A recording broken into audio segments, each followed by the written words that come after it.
until now in the market, you've had two books. Yeah. Shit Happens, an American boy, an Indian boy who's in America and Daisy boy in America trying to figure out his life. And then we all know what metoo is all about. Oh yes. And today also it's again back in, I cannot call it trend because I cannot happily be telling about it. But then so this is something that a very huge social issue that you've taken up and you've interviewed people, you've talked to a lot of them, taken up their personal experiences, converted them into a book to make sure people understand what's really going on. How was the entire experience? Because both these books, which we've already published, are of two different genres altogether. One is very happy, easygoing, fun, light, and one is it's deep. Yeah. So how was this journey for you as an author? How has it been so far?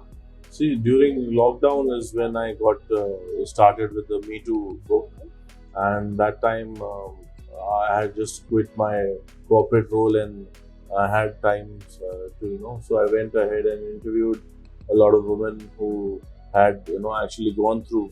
So did a lot of research, then studied how they came out of all that and how they were able to come out of it and do something about it and tell the world about it, and they had the courage to do the courage to speak out and voice themselves. So that was very brave, and as a male I wanted to bring across the point that men also have to take the initiative in order to stop all this heinous crimes from happening. And these Me Too acts are basically a cultural shift is very important, which has to take place. And so that's why I when I'm talking to my children, I'm not only talking to my daughter but also my son, and educating them about what is the good thing, what is a bad touch, what is a good touch, those kind of things. It is very important for even men to know, and also what they should be doing, how they should be addressing women, how they should be talking to women. That is very important for me. I think that in terms of I think in India especially, apart from the law, which is also not that stringent. So that is another, the culture is what we need to change, and the habit and the whatever mindset of the people, that is very important to change. And as someone said, I recently read that on social media, if someone is talking some derogatory stuff about women, other men and women also, they should not encourage them. They should reply to them and answer them back and tell them to stop it. It's not funny. It's not a joke, and they should not be doing it, right? So if you don't say anything against it, then you are actually motivating them. Acceptance. So it's kind of motivation. So you should not be doing that.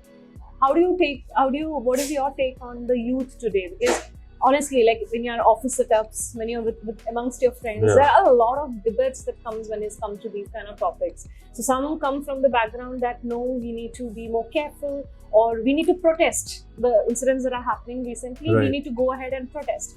Some come from the background ki, what's the use in protesting because that's already happening. But then what you need to do is bring out the topic now so that such incidents don't happen again.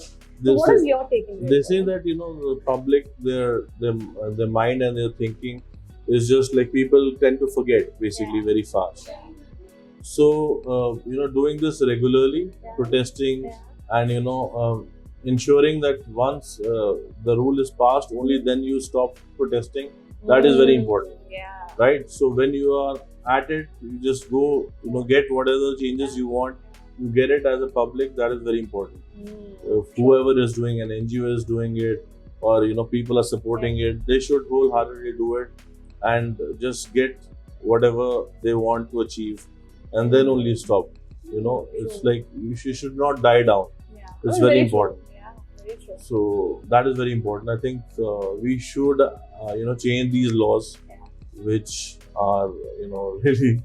I mean, you take any other country, the laws in India. Very strict, So that's a shame. And if the law, the education, these two things, they're very important. And if they are not there, and then you can't think about the basic stuff. If you don't have the basic things, like these things, education, your other things, then I mean, what else can you expect from a nation? True. But then I'm sure this would have been a very immersive journey for you writing this book then. Yes. I mean, it's still, it's so relevant, and it's like there are a lot of people talking about it. Yes, true. So I hope something happens and there's a change that we are able to bring across soon on True. this matter. Yeah.